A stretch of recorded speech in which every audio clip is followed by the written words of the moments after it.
5 दिसंबर 2025।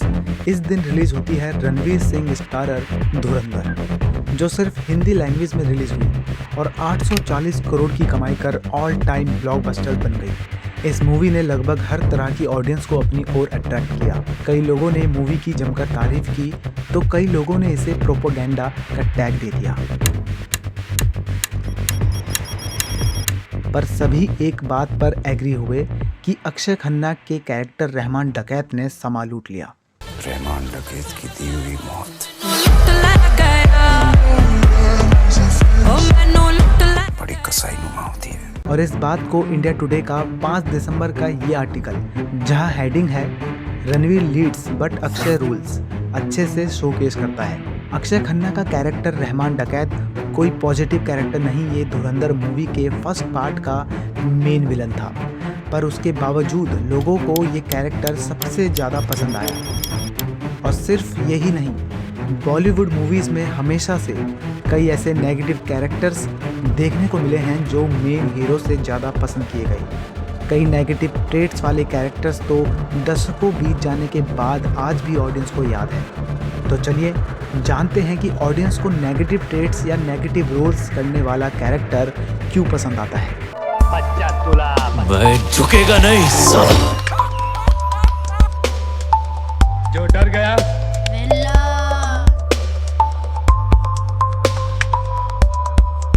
समझो मर गया।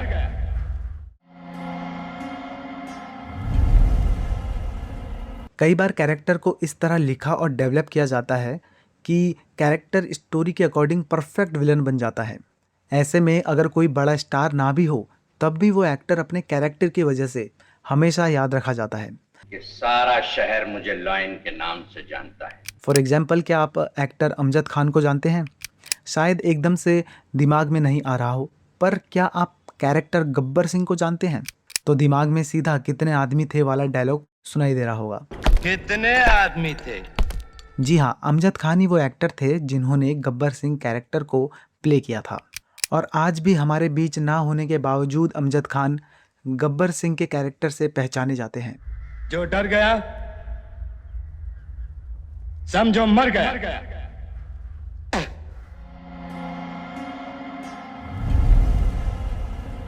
कई बार नेगेटिव रोल या नेगेटिव ट्रेट्स वाले कैरेक्टर को प्ले करने वाला एक्टर हमारा फेवरेट एक्टर होता है, तो ऐसे में उस कैरेक्टर को पसंद करना हमारे लिए लाजमी हो जाता है। फॉर एग्जांपल 1978 की डॉन में अमिताभ बच्चन, 2006 की डॉन में शाहरुख खान और 2021 की पुष्पा द राइज में अल्लू अर्जुन। डॉन का इंतजार तो 11 मुल्कों की पुलिस कर रही है, लेकिन सोनिया डॉन या पुष्पा जैसी मूवीज़ में अमिताभ बच्चन, शाहरुख खान और अल्लू अर्जुन जैसे हमारे फेवरेट एक्टर्स कोई अच्छा काम नहीं कर रहे। वो स्मगलिंग और मर्डर जैसे इलीगल काम कर रहे होते हैं, लेकिन उसके बावजूद वो हमें पसंद आते हैं। और यहीं हीरोइज्म की डेफिनेशन बदल जाती है। हम इलीगल कामों को सपोर्ट नहीं करते, बट हमारे फेवरेट एक्टर के द्वारा प्ले किए गए कैरेक्टर के स्वैग, डायलॉग और उसके लार्जर देन लाइफ एटीट्यूड के सामने सरेंडर कर देते हैं। तुम लोग मुझे ढूंढ रहे हो और मैं तुम्हारा यहाँ इंतजार कर रहा हूँ। द शैडो सेल्फ कार्ल जंग द्वारा दी गई एक साइकोलॉजिकल थ्योरी है जो बताती है कि वायलेंस, टॉक्सिक बिहेवियर, नफरत, गुस्सा, लालच जो सोसाइटी में एक्सेप्टेबल नहीं है और हम ये सब चीज़ें नहीं कर पाते, लेकिन जब हम बड़े पर्दे पर किसी कैरेक्टर को ये सब करते हुए देखते हैं तो हमारे शैडो सेल्फ को उस कैरेक्टर के जरिए सेटिस्फैक्शन मिलता है। इसे विकेरियस सेटिस्फैक्शन कहते हैं, यानी हम बिना बुरा बने बुराई के मज़े लेते हैं। फॉर एग्जाम्पल एनिमल का रणविजय, इस कैरेक्टर में हद से ज़्यादा गुस्सा, वायलेंस और टॉक्सिक ऑब्सेशन दिखाया गया, जिसे कई लोग समाज में दबा कर रखते हैं। और जब ये लोग रणविजय को स्क्रीन पर तबाही मचाते देखते हैं तो उन्हें एक अजीब सी पावर और फ्रीडम महसूस होती है, क्योंकि वो खुद अपनी लाइफ में इतने अनफिल्टर्ड या टॉक्सिक नहीं होते। सिनेमा हमारे लिए एक सेफ प्लेग्राउंड है जहां हम अपने शैडो को खुला छोड़ सकते हैं बिना किसी कानूनी और सोसाइटी के डर के। इसलिए जब हम किसी बैड बॉय कैरेक्टर के लिए सीटी बजाते हैं तो हम उस कैरेक्टर के लिए नहीं बल्कि उस छुपे हुए हिस्से के लिए खुश होते हैं जो आज़ाद होना चाहता है।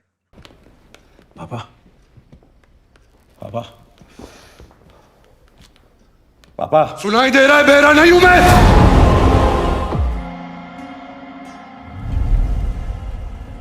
मूवीज में नेगेटिव कैरेक्टर का एटीट्यूड और पर्सोना कई बार ऐसा होता है जिससे कोई भी अट्रैक्ट हो जाए। इसे हेलो इफेक्ट कहते हैं, यानी किसी भी पर्सन में ऐसे कैरेक्टरिस्टिक्स होना जो हमें अट्रैक्टिव लगते हैं, जिस कारण हम उस पर्सन की बुराइयों को इग्नोर कर देते हैं।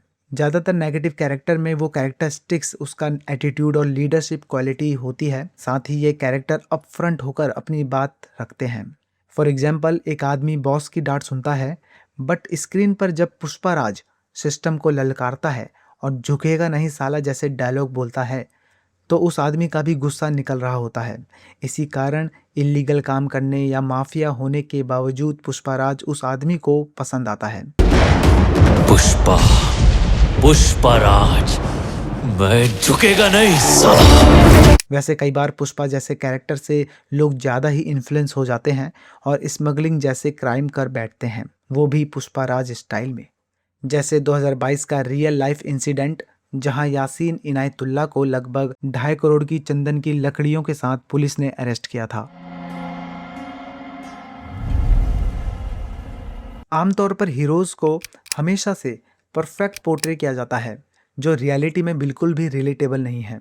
बट जैसे जैसे हीरो और विलन के कैरेक्टर्स में इम्परफेक्शन आया, कैरेक्टर रिलेटेबल होते गए और साथ ही लोगों को पसंद आने लगे। For example, Nawazuddin Siddiqui in gangs of Wasseypur as Faizal Khan. Faizal कोई बॉडी बिल्डर हीरो नहीं था, वो गांजा पीता था, डरता था, शुरुआत में बिल्कुल कमज़ोर था, बट उसका विलेनस बनना एक सिचुएशन का नतीजा था। ये इम्परफेक्शन ही उसे आइकॉनिक बनाता है। आज के समय में हम खुद को सिनेमा में ढूंढते हैं, इसलिए कैरेक्टर का टूटकर खड़ा होना ऑडियंस का दिल जीत लेता है। बाप का, दादा का, भाई का, सबका बदला लेकर तेरा फैजल।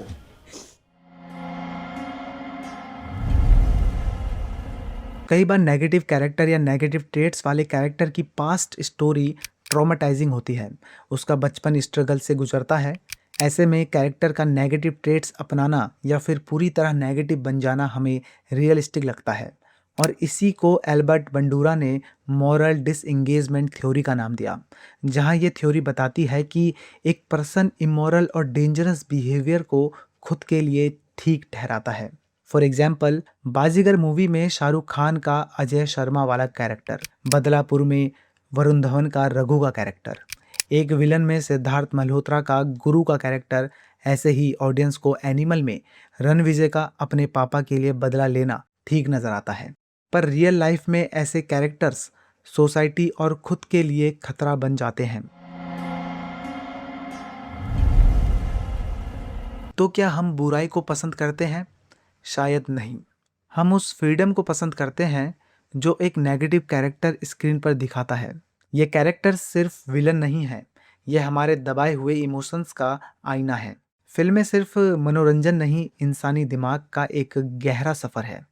अगली बार जब आप किसी विलन के लिए ताली बजाएं, तो सोचिएगा कि वो ताली विलन के लिए है या आपके अंदर छिपे उस हिस्से के लिए जिसे आज थोड़ी आज़ादी मिली है। मिलता हूँ आपसे नेक्स्ट वीडियो में।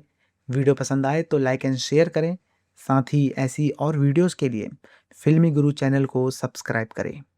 जय हिंद।